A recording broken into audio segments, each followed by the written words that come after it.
യെശയ്യാ അധ്യായം 62. സിയോനെക്കുറിച്ച് ഞാൻ മിണ്ടാതെയിരിക്കുകയില്ല, യെരൂശലേമിനെക്കുറിച്ച് ഞാൻ അടങ്ങിയിരിക്കുകയുമില്ല. അതിൻ്റെ നീതി പ്രകാശം പോലെയും അതിൻ്റെ രക്ഷ കത്തുന്ന വിളക്ക് പോലെയും വിളങ്ങി വരുവോളം തന്നെ. ജാതികൾ നിന്റെ നീതിയെയും സകല രാജാക്കന്മാരും നിന്റെ മഹത്വത്തെയും കാണും. യഹോവയുടെ വായ കൽപ്പിക്കുന്ന പുതിയ പേർ നിനക്ക് വിളിക്കപ്പെടും. യഹോവയുടെ കയ്യിൽ നീ ഭംഗിയുള്ള കിരീടവും നിന്റെ ദൈവത്തിൻ്റെ കയ്യിൽ രാജമുടിയുമായിരിക്കും. നിന്നെ ഇനി അസൂബ തെക്ത എന്ന് വിളിക്കുകയില്ല, നിന്റെ ദേശത്തെ ഷെമാമ ശൂന്യം എന്ന് പറയുകയുമില്ല.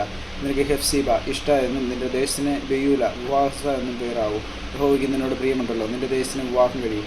യൗവനക്കാരൻ കന്യകയെ വിവാഹം ചെയ്യുന്നത് പോലെ നിന്റെ പുത്രന്മാർ നിന്നെ വിവാഹം ചെയ്യും. മണവാളൻ മണവാട്ടിയെ സന്തോഷിക്കുന്നത് പോലെ നിന്റെ ദൈവം നിന്നെ സന്തോഷിക്കും. യെരൂശലേമേ, ഞാൻ നിന്റെ മതിലുകളിൽ മേൽ കാവൽക്കാരെ ആക്കിയിരിക്കുന്നു.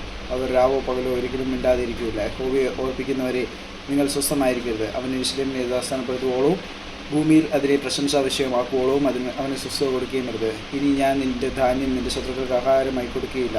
നീ അധ്വാനിച്ചുണ്ടാക്കി വീഞ്ഞ് അന്യജാതിക്കാർ കുടിച്ചു കളയുകയുമില്ല എന്ന് യഹോവ തൻ്റെ വലങ്കയും തൻ്റെ ബലമുള്ള ഭുജവും തൊട്ട് സത്യം ചെയ്തിരിക്കുന്നു. അതിനെ ശേഖരിച്ചവർ തന്നെ അത് ഭക്ഷിച്ച് യഹോവയെ സ്തുതിക്കും. അതിനെ സംഭരിച്ചവർ തന്നെ എൻ്റെ വിശുദ്ധ പ്രാകാരങ്ങളിൽ വെച്ച് അത് പാനം ചെയ്യും. കടപ്പിൻ, വാതിലുകൾ കൂടി കടപ്പിൻ, ജനത്തിന് വഴിയൊരുക്കുവിൻ, നികത്തുവിൻ, പെരുവഴി നികത്തുവിൻ, കല്ല് പെറുക്കിക്കളവിൻ, ജാതികൾക്കായിട്ട് ഒരു കുടി ഉയർത്തുവിൻ. ഇതാ നിന്റെ രക്ഷ വരുന്നു, കൂലി അവൻ്റെ പക്കലും പ്രതിഫലം അവൻ്റെ കയ്യിലുമുണ്ട് എന്ന് സിയോൻ പുത്രിയോട് പറവീൻ എന്നിങ്ങനെ യഹോവ ഭൂമിയുടെ അറുതിയോളം ഘോഷിച്ചിരിക്കുന്നു. അവർ അവരെ വിശുദ്ധ ജനമെന്നും യഹോവയുടെ വിമുക്തന്മാരെന്നും വിളിക്കും. നിനക്കോ അന്വേഷിക്കപ്പെട്ടവളെന്നും ഉപേക്ഷിക്കപ്പെടാത്ത നഗരം എന്നും പേരാകും.